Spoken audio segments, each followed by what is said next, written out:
Daf Yomi, we're in Daf Mem Amud Aleph 40a, a few lines from the top of the page. Amar Rava bar Shmuel mishum Rabbi Chia ein habotzea rashai libsoa ad sheviu melach ol liftan lifnei kol echad ve'echad. Rava bar Shmuel said in the name of Rabbi Chia, one who breaks bread is not permitted to break it until they bring salt or relish before each and every one at the table. However, the Gemara relates that Rava bar Shmuel ikla leve resh galuta. Rava bar Shmuel happened to come to the house of the exilarch. Apekule rifta uvatza lehedya. They brought him bread, which he immediately broke without waiting for the salt or the relish. Liftan could also be understood as dips. Amrule hadar mar mishma'ate. They said to him, did the master reconsider his halakhic rulings? Amar lahu. So the exile responded to them, late din den tzarich beshash. He said to them, although this doesn't require waiting, because although the poor quality of the bread requires salt in order to give the bread flavor, therefore one must wait for the salt before bringing the bread. This refined bread served in the house of the exilarch needs no salt. Amar Rava bar Shmuel mishum Rabbi Chia ein meraglayim kalim ela b'yeshiva. Now we turn to health issues and cleanliness issues. So Rava bar Shmuel, it's also a teaching of the reason the Gemara goes to it is it's another teaching of Rava bar Shmuel and Rabbi Chia, that urine only completely leaves the body if one urinates while seated, as otherwise, due to concern that drops of urine will drip onto his clothes, he attempts to conclude prematurely. Amar Rav Kahana ba'afar tichuach afilu b'amida. Rav Kahana said over loose soil which absorbs the urine, one is not concerned that it will splash on him. Therefore, afilu b'amida, even while standing, the urine leaves the body. V'ileka afar tichuach, and if he doesn't have any loose soil below him, there is another way to prevent the urine from splashing on his clothes while standing. Ya'amod b'makom gavoa v'yashtin limakom midron. Stand on an elevated place and urinate down an inclined plane. Amar Rava bar Shmuel mishmei de Rabbi Chia, achar kol achilatcha echol melach. And Rava bar Shmuel said the following advice in the name of Rabbi Chia, another teaching from the same transmission. After every eating, eat salt. V'achar kol shtiyatcha shte mayim. And after all of your drinking, drink water. V'iyata nizok, and then you will not come to harm. Tanya nami hachi, achar kol achidatcha echol melach, v'achar kol shtiyatcha shte mayim, v'iyata nizok. It was taught in another braita that one ate any food. They also taught in the braita, after all eating, eat salt, after all drinking, drink water, and you will not come to be harmed. The Tanya idach, and is taught in another braita, achal kol ma'achal v'lo achal melach. Another braita says if one ate any food and didn't eat salt afterward, shata kol mashkin v'lo shata mayim, if he drank any liquid and didn't drink water afterwards. Bayom yidag min reach hapeh, in the day he should be concerned about bad breath. Uvalayla yidag mipnei askara, and at night he should be concerned about diphtheria. Tanu Rabbanan hamakpeh achilato b'mayim eno bali de cholim me'ayim v'kama amar Rav Chisda kiton lefat.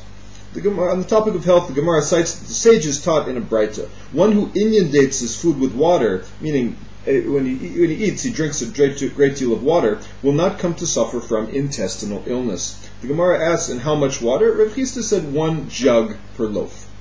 The exact amount of a jug remains unclear. Amar Rav Mari, Amar Rabbi Yochanan, Haragil ba'adashim achat l'shloshim yom monea askara mitok beto. Aval kol yoma lo my taima mishum de kashe l'reach hapeh.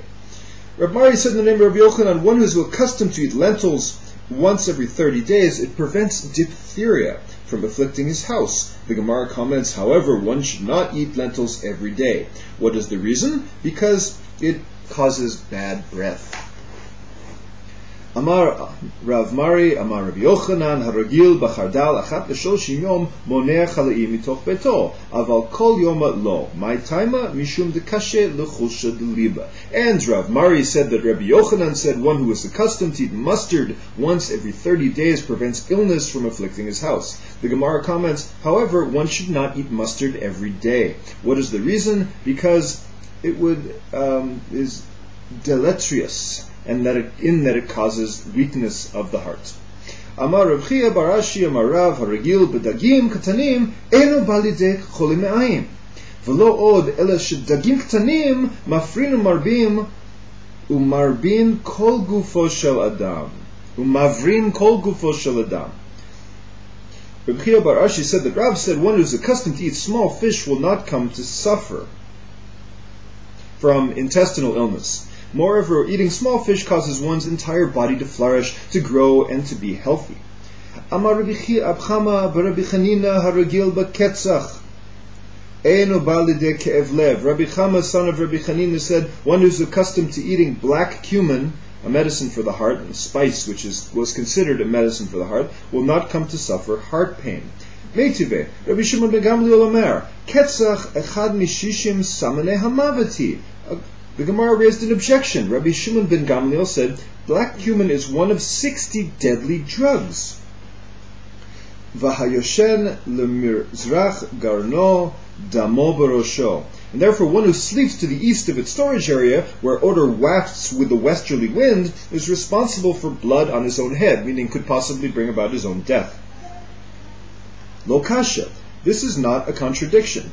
Habarecho v'habatamo. When Rabbi Shimon ben Gamliel said that black cumin is harmful, it refers to its odor. Where Rabbi Chama said, son of Rabbi Chanina, said that it is beneficial to the heart, refers only to its taste. Ime de Rabbi Yirmiyah afya le rifta. The mother of Rabbi Yirmiyah would bake him bread and would stick black cumin to it. Umadbakale umakalfale. And he would stick, his mother would stick black cumin to the bread that she was baking, so it would the taste would be absorbed, but then she would peel it off so its odor would not harm him. Rabbi Yehuda Omer, Bore Mine Desheim. We learned in the Mishnah that Rabbi Yehuda said the one who recites over herbs and leafy greens, who creates various kinds of herbs. Bore Mine Desheim. Amar Rabbi Zera v'itema Rabbi Chanina bar Papa ein halacha Rabbi Yehuda. They said that the law is not in accordance with Rabbi Yehuda. Amar Rabbi Zera v'itema Rabbi Chanina bar Papa my Tamud Rabbi Yehuda. What's the reason that Rabbi Yehuda offered this opinion of the bracha over herbs and leafy greens, who creates various kinds of herbs? Amar Krab Baruch Hashem Yom Yom. As the verse says, blessed is God day by day in Psalm 68. The question arises, V'ki v'yom mevarchim oto v'layla ein mevarchim oto.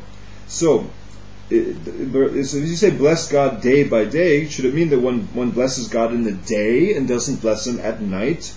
Ela lomar lacha kol yom v'yom ten lo me'en birchotav.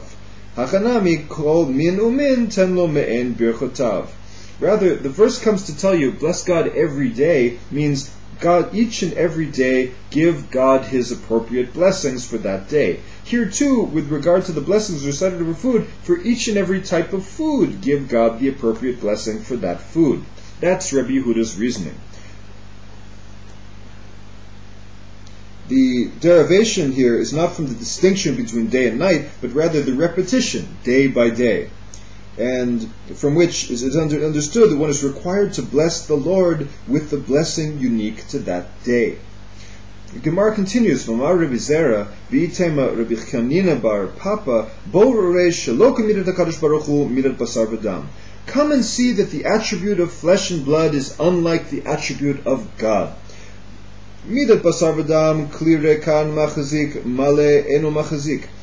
With the attribute of flesh and blood of human beings is that an empty vessel holds that which is placed in it, while a full vessel does not hold. Aval HaKadosh Baruch Hu eno ken, but with God it's not so. Male machzik rekan eno machzik. With God, as as if God adds to a person. However, it's not so with God. As if God adds to a person who is a full vessel in terms of knowledge or good attributes, he will hold it. If to a person who is an empty vessel, he will not hold it. Shneamar, Vayomer im shamot tishma. This is alluded to in the verse where it says, and he said, if you will surely listen to the voice of God and do what is right in his eyes. This verse is interpreted homiletically. Im shamoa tishma, im lav lo tishma. If you will listen, shamoa in the present, you will listen tishma in the future. And if not, you won't listen. Alternatively, davar acher, im shamoa b'yashan, tishma b'chadash. V'im yifnei levavcha, shuv lo tishma. Alternatively, if you listened to the old, in other words, you review what you already learned, then you will listen, tishma, in the future, to the new as well. But if you turn your heart away, you will no longer be able to hear. Now we continue to the next Mishnah. Berech al perota ilan borei pri ha'adama, yatsa. Va'al perota aretz borei pri ha'etz, lo yatsa. Va'al kulam im amar she'akol neh b'dvaro yatsa. The Mishnah discusses how after the fact a more general blessing exempts one from the obligation to recite a more specific one. One who recited who creates the fruit of the ground over a fruit tree fulfilled his obligation. One who recites who creates the fruit of the tree over the fruit of the earth did not fulfill his obligation. And over all food items, one who said she'akol neh b'dvaro, by whose word all things came to be, fulfilled his obligation. The Gemara says the following: Man tana de'ikar ilan arahi. The Gemara begins by asserting, who is the Tana that holds that the primary factor in the growth of a tree is the earth, and therefore one may recite who creates the fruit of the ground over fruits of the tree. One who says who creates the fruit of the ground over fruit of the tree actually fulfilled his obligation. Amar Rav Nachman bar Yitzchak Rabbi Yehudahi D'Tzanan Yavesh Hamayan V'Niktzatz Ha'ilan Mevi Ve'eno Koreh. Rabbi Yehuda Omer Mevi V'Koreh. Rav Nachman bar Yitzchak said this is the opinion of Rabbi Yehuda, as we learned in Mishnah dealing with the halachot of the first fruits, bikurim. If after one picked the first fruits of his field, the spring dried up, and the tree upon which the fruit grew was chopped down, he brings the first fruits to the temple, but does not read the accompanying praise. The farmer would have his first fruits. The first fruit that came out in the season, he would get up and he would take it to the temple, and he would make a certain declaration in the temple, which is the beginning of Parshat Kitavo. This tree or spring, which was the primary components of the growth of the fruit, no longer exists, and so he can't thank God for the good land, because for this bikurim, this first fruits, it's not a good land anymore. Rabbi Yehuda says he brings the first fruits and he reads the accompanying praise. He does read it, as no opposition to the previous view, as the land is the primary factor in the growth of the tree, and the tree itself is merely an extension of the land. Even after the tree is felled, the land remains intact. Similarly, with regard to the blessing, the halacha maintains, now we transfer the law of bikurim to the law of blessing, and we say similarly, it's the same thing with regarding to blessing. The halacha maintains that the fruit of the tree is considered to be the fruit of the ground as well. We learned in the Mishnah, one who creates the fruits of the tree, al perota aretz, over the fruits of the earth, did not fulfill his obligation. Pshita, the Gemara asks, this is obvious, as fruits of the earth do not fall under the rubric of trees. Amar Rav Nachman bar Yitzchak, lo nitzrucha elo l'Rabbi Yehuda d'amar chita min ilanhu. Rav Nachman bar Yitzchak said this ruling in the Mishnah is only necessary in accordance with the opinion of Rabbi Yehuda, who said that in another context, the wheat is a type of tree. As we learn in a Braita d'Tanya, Ilan she'achal mimeno adam rishon. That another Braita says that wheat was the tree from which Adam, the first man, ate was wheat. We have a few opinions here. The Tanya Ilan Shek Achal Mimei Adam Rishon, Rabbi Meir Omer Gefenaya. According to Rabbi Meir, the tree in the Garden of Eden, the fruit of the knowledge of good and evil, was a grapevine. she'en lecha davar shemevi yilala al ha'adam ela yayin. As Rabbi Meir says, it was a vine, as nothing brings wailing and trouble upon man, even today, other than wine. Shne'amar vayesht min hayayin vayishkar. As it says with regards to Noah, and he drank from the wine and became drunk. Rabbi Nechemya omer te'ena haita. According to Rabbi Nechemya, the fruit of the knowledge of good and evil in the Garden of Eden, from which Adam was given to eat, was a fig tree. She'bedavar shenitkalelu bo nitaknu. As with the object with which they were corrupted and sinned, they were rehabilitated. Shene'amar vayit peru ale te'ena. As is stated, and they sewed together fig leaves and made for themselves loincloths. Rabbi Yehuda omer chita haita. According to Rabbi Yehuda,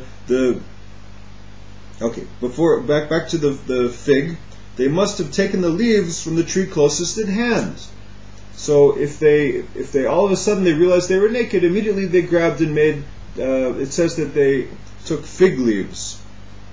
So it must be that they used from the tree of knowledge, and that therefore it must have been a fig tree. According to Rabbi Yehuda omer chita haita. According to Rabbi Yehuda, the fruit of the knowledge of good and evil was wheat. She'ena tinok yodea likro abba ve'ima ad sheyitom tam dagan. As even today, the child doesn't know how to call his father or mother to say Abba, Ima, until he tastes the taste of grain. So in order to give them knowledge, it must be a wheat. As the same thing happens today, it's only after a child starts eating grain does he start to speak. Salchadata chamina ho'il v'amar Rabbi Yehuda chita min ilanhi livarech ale borei priya etz kamashmalan. Based on this, it might have entered your mind to say, since Rabbi Yehuda said that wheat is a type of tree, one should recite over it who creates the fruit of the tree. Therefore, the Mishnah taught us, with regard to blessing, that the principle is different. Hecha mavarchim borei priya etz. Where do we recite who creates the fruit of the tree? Hecha dechi shaklat le defere ite legavza v'hadar mapek. Only in a case where you take the fruit and the branches remain and again produce fruit. And according to the halacha, one recites who creates the fruit of the tree, borei priya etz, over fruits that grow on trees whose leaves grow from the tree itself, and the trunk remains intact. However, if the leaves emerge from its roots, it has the legal status of the fruit of the ground. There are different opinions with regards to which fruits fall into which category based on conflicting interpretations of the Gemara. Aval, now we're going to Amud Bet. Aval hecha dechi shaklat lefere leite legavza dahadar mapek lo mevarchin le borei priya etz ele borei priya dama. However, in a situation where you take the fruit and the branch does not remain and again produce fruits, we do not recite the blessing who creates the fruit of the tree, but rather who creates the fruit of the ground. V'al kulan im amar shehakol, and as we said in the Mishnah, that over all of them, whether it's the fruit of the tree or the fruit of the ground, if he said shehakol miyad b'dvaro, he fulfilled his obligation. Itmar, Rav Huna amar chutz min apat min yayin. According to Rav Huna, this does not hold for bread or wine. If he said shehakol or bread or wine, he did not fulfill his obligation. But Rabbi Yochanan amar afilu patvayan. But according to Rabbi Yochanan, even over bread and wine, he said shehakol, God, by whose word all things came to be, and God, over bread and wine also came to be by God's word. Nema katanai. Say it's like a dispute between Tanaim. Ra'a pat va'amar kama na'e patzo baruch hamakom shebara'ah. If somebody saw bread and he said, how pleasant is this bread, blessed is the omnipresent who created it, he fulfilled his obligation to recite a blessing. Ra'at te'enav amar kama ne'ed te'enazo baruch hamakom shebara'ah yatsa. If somebody sees a fig tree and he says, how wondrous, how beautiful is this fig tree, blessed is the omnipresent who created it. He fulfilled his obligation. Divra Rabbi Meir. This is according to the opinion of Rabbi Meir. Rabbi Yossi Omer, Kol HaMishnah mimatbea shetav'u chachamim b'Berakhot lo yatsa yedei chovato. Kol hamashane, anybody who deviates from the way the sages instituted the proper phrasing of the bracha, the proper formula coined by the sages, he does not fulfill his obligation. Nema Rav Huna d'amar k'Rabbi Yossi, v'Rabbi Yochanan d'amar k'Rabbi Meir. So let us say that Rav Huna, who said that one recites She'akol B'dvaro over bread, that he did not fulfill his obligation, holds in accordance with the opinion of Rabbi Yosei. And Rabbi Yochanan, who said that one who recites She'akol B'dvaro over bread or wine does fulfill his obligation, he is holding in accordance with the opinion of Rabbi Meir. Amar lecha Rav Huna va'ana da'amrei afilu l'Rabbi Meir. Adkan. So the Gemara rejects this. Rav Huna could have said to you, I said my statement even in accordance with the opinion of Rabbi Meir. Adkan lo ka'amar Rabbi Meir hatam ele hechadeka madkar shme defat.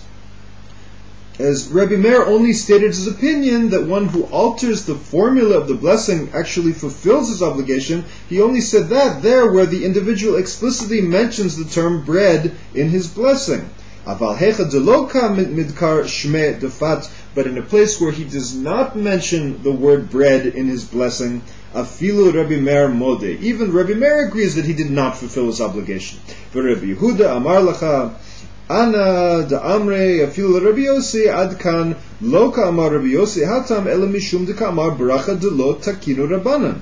And Rabbi Yochanan could have said to you, I said my statement even in accordance with the opinion of Rabbi Yosei. As Rabbi Yosei only stated his opinion that one who alters the formula of the blessing does not fulfill his obligation, there, because he recites a blessing that was not instituted by the sages. Ela aval amar she'akol niyeh b'dvaro d'takinu rabbanan afilu Rabbi Yosei modeh. But however, if he recited she'akol niyeh b'dvaro, by whose word all things came to be, which was instituted by the sages, even Rabbi Yosei agrees that after the fact he fulfilled his obligation to recite a blessing.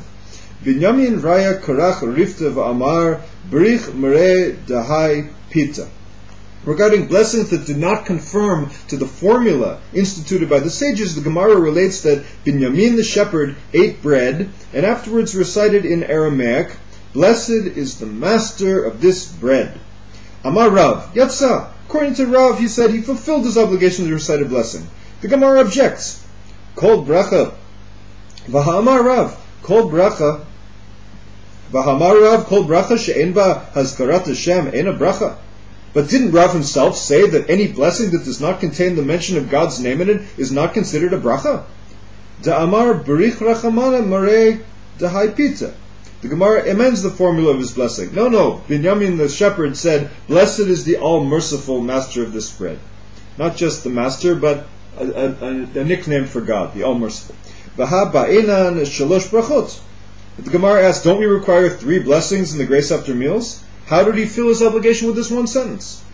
My yatzad kamar Rav. What is fulfill his obligation that Rav also said? What did Rav mean when he said fulfill his obligation? That Rav also said. He said he fulfills his obligation with the first of the 3 blessings. Yatsa yidei bracha rishona, and must recite 2 more blessings to fulfill his obligation completely. My kamashlan, what is the Gemara teaching us? Af al gav de amra bilashon chol. The Gemara answers that although he recited the blessing in a secular language other than Hebrew, he fulfilled his obligation. And the halacha l'maaseh is that one may recite a blessing in any language, although it should be a precise translation of the formula established by the sages. Tanena ve'elu ne'morim b'kol lashon parshat sota vidui maaser kriyat shema tefillah birchat hamazon.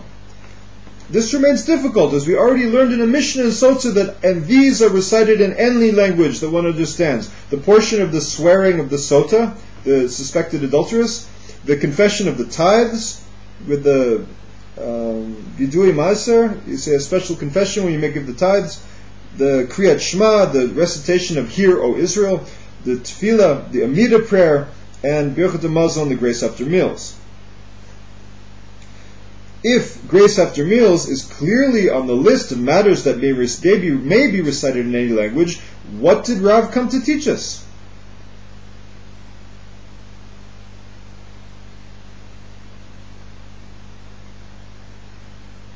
So in other words, we already learned that in another place. What is Rav teaching us anything different? The Gemara answers that Rav's ruling with regard to Binyamin the shepherd, itzterich, it was necessary.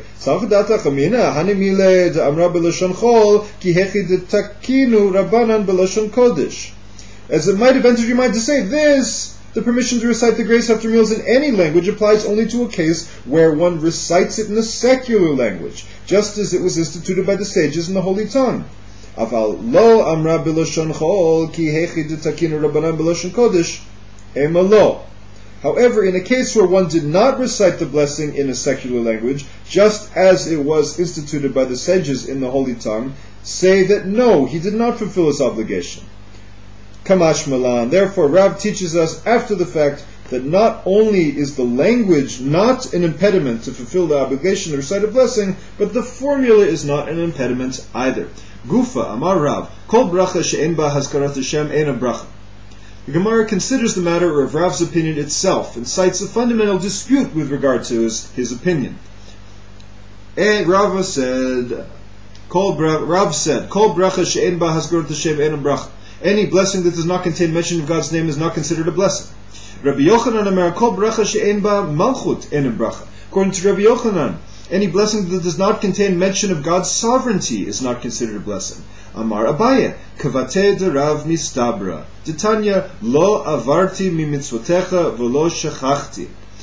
Abaye says, it stands to reason in accordance with the opinion of Rav, as it was taught in the Tosefta, in the Confession of Tithes, one recites, in the Confession of Tithes, he says, I did not transgress your mitzvot, and I did not forget. Lo avarti mi levarechecha. I did not transgress, and I did not refrain from blessing you when separating the tithes. And the meaning of the phrase v'lo shachachti mi lahazkir shimcha alav.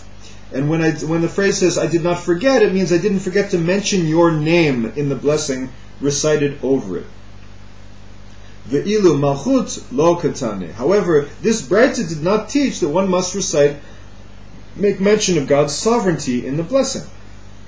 Rabbi Yochanan Tane, Lo Shachachti, Mila Haskir Shemcha, Umalchut Chalav. According to Rabbi Yochanan, the Lo Shachachti, that I didn't forget, that means I didn't forget to mention your name and your sovereignty in the blessing recited over it, indicating that one must mention God's name and God's sovereignty. Apparently, in the version of the Gemara before Tosfot, the question and answer do not appear. However, even according to the version of the Gemara before us, it is not an emendation of the text of the Sifrei, rather a logical assumption that, in that context, there was no need to enumerate in detail all of the elements that must be included in the blessing on this occasion. Next Mishnah. Al davar she'en gidulo min haaretz omer she'akol neh b'dvaro. Al hachometz v'al hanovlot v'al hagovai omer she'akol neh b'dvaro. Rabbi Yehuda omer kol shehu min klala en mavarchin alav. The Mishnah says, and over a food item whose growth is not from the ground, one says, by whose word all things came to be. And over vinegar, wine that fermented and spoiled, and over novelot, dates that had spoiled, and over locusts, one recites, by whose word all things came to be. Rabbi Yehuda says, over any food item that is a type resulting from a curse, one does not recite a blessing over it. None of the items listed exist under normal conditions, and they come about as the result of a curse. So, according to Rabbi Yehuda, all of these we wouldn't say a blessing over. On a different note, the Mishnah continues, Hayu lefanav minin harbe, Rabbi Yehuda omer, im yesh benehem min shiva alav hu mavarech, v'chachamim omrim mavarech al eze mehen shirtzeh. If there were many types of food before him, over which food should he recite the blessing first? Rabbi Yehuda said, if there is one of the 7 species for which Eretz Yisrael is praised among them, he recites the first blessing over it. And the rabbis say he recites a blessing over whichever one of them he wants. The Gemara, Tana Rabbanan, Al davar she'en gidul min haaretz kagon basar behemot v'chayot v'ofot v'dagim omer she'akol neh b'dvaro. The sages taught over a food item whose growth is not from the earth, for example, meat from domesticated animals, non-domesticated animals, fowl, fish, one recites shehakol, by whose word all things came to be. al hachalav, al habetzim, al hagavina, hu omer shekel. Over milk, over eggs, over cheese, one recites by whose word all things came to be. This is not only true with regard to items that come from animals, but also, the Gemara adds, alapat she afsha, v'alayayin she hikrim, v'alhatavshil she avar tsurato, omer shekel. Over moldy bread, over wine that fermented slightly, over a cooked dish that spoiled, one recites she'akol ni'ab dvaro, by whose word all things come to be, because the designated blessing is inappropriate for food that partially spoiled. Ala melech v'ala zamit v'ala kamein ufitriot omer shekel. Over salt and brine, over truffles and mushrooms, one says shekel. The Gemara asks, Lamemra dikamihin ufitriot elu gidule karka ninhu. Is that to say that truffles and mushrooms are not items that grow from the ground? V'hatanya hanoder mi perot haaretz asor beperot haaretz umutar bikamein ufitriot. It was taught in the Braita, the one who vows not to eat from the fruit of the earth is forbidden to eat all fruits of the earth. However, he's permitted to eat truffles and mushrooms. Yimamar kol gidule karka alai. If in the language of his vow, he vows, he forbids himself by saying, all items that grow from the ground are forbidden to me. Asor lo kamein ufitriot. Then he says, then he is forbidden to eat even truffles and mushrooms. Apparently, truffles and mushrooms, according to this, are grown from the ground. Amar Abaya mirba ravu me'ara minki la yanki me'ara. Abaya said, with regard to growth, they grow from the earth, but with regard to sustenance, they do not draw their sustenance from the earth. So, Baha al davar she'en gidul min haaretz katane. The Gemara asks, why is the distinction significant? Wasn't it taught over a food item whose growth is not from the ground? One recites the blessing by whose word all things came to be. Even according to Abaya, mushrooms grow from the ground. So the Gemara answers, Tani al davar she'en yonek min haaretz. Over the Mishnah, amend the Mishnah to read, over a food item that does not grow, over a food item that does not draw sustenance from the ground, one recites by whose word all things came to be. Consequently, even over mushrooms one recites she'akol ni'ab dvaro, by whose word all things came to be.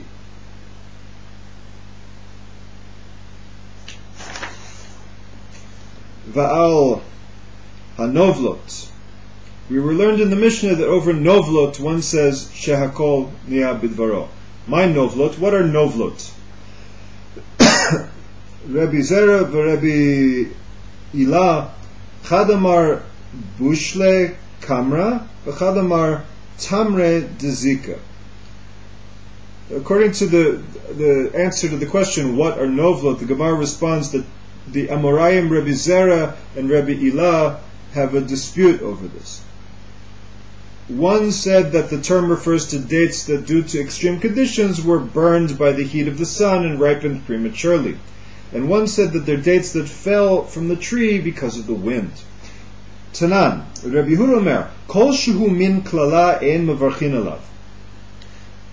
We learned in the Mishnah that Rabbi Yehuda says any food that results from a curse, we don't say a bracha over it. Bishlama lama demar bushle karma, ainu dekarile min klala. This is reasonable.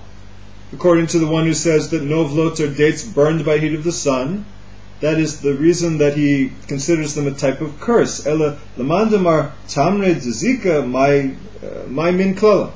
But according to the one who said that novlot are dates that fell because of the wind, what kind of a curse is this?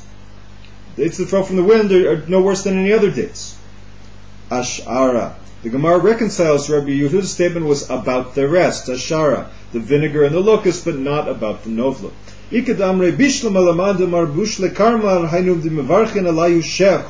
Some say that the Gemara raised the question a little differently. He said, granted, according to the one who said that novlot are dates burned by the heat of the sun, that is the reason that we recite over them she'akol ni'ab dvaro, because they're of an inferior quality.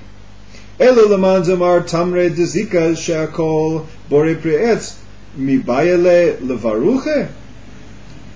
However, the one who said that the novlot are dates that fell because of the wind, should we recite over them by whose word all things came to be? We should say, who creates the fruit of the tree? Borei pe'etz. Ele benovlot stama kule alma lo pligi devushle karma ninhu. Rather, the conclusion is, with regard to novlot unmodified, everybody agrees that they are dates that were burned by the heat of the sun. When they argue, it is regard to those dates known as novlot tamara, as we learned in the Mishnah concerning the laws of doubtfully tied produce to mine. Although under normal circumstances, fruits that come into one's possession by means of an Amma Aretz must be tithed due to the concern that the Amma Aretz failed to tithe them. And the following fruits of inferior quality: Kipligi benovlot tamara, the tanan hakalin shebedamai. We're talking about, we are lenient with referred to demai. Hashitin v'harimin, that with fruits of inferior quality are lenient with regard to demai, as one need not tie them. But when we're talking about shitin or rimin or uzdarin, banot shuach uvenot shikma v'gufnin v'nitzpa v'novlot tamara. However, with regard to demai, one need not tie them. However, shitin, rimin, uzdarin, benot shuach, benot shikma, gufrin, nitzpa, and novlot truma. So what are we talking about here?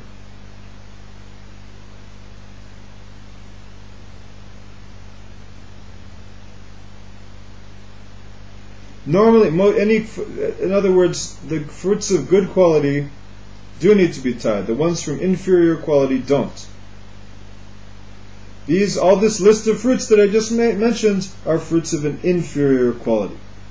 The halachot of demai are unique. According to Gemara's conclusion, the obligation to tithe demai is not the result of genuine uncertainty as to whether the produce was tithed. Rather, it is virtually certain that they were tithed. As for these fruits, with regard to which the sages are lenient with regard to demai, some, like the Rambam based on the Jerusalem Talmud, hold that they are exempt from demai, not because they were tithed by an Amma Aretz, but because they are generally ownerless property. However, the Talmud Bavli disagrees with this. So,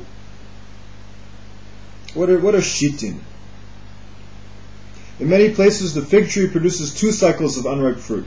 During the winter, early spring, either before the leaves have begun to re-emerge or beneath the leaves, most of these fruit never ripen, and they shed when the summer begins to bloom. The shitin were eaten with salt, but because they would fall on their own, they were considered ownerless property, hefker, and therefore exempt from demai. So first, before I'm going to get into the detailed discussion of these fruits, let's read more of the Gemara. Shitin amar Rabbi bar bar Chama amar Rabbi Yochanan min te'enim. The shitin are a certain kind of figs. Rimin kande. Rimin are lot. What's lot?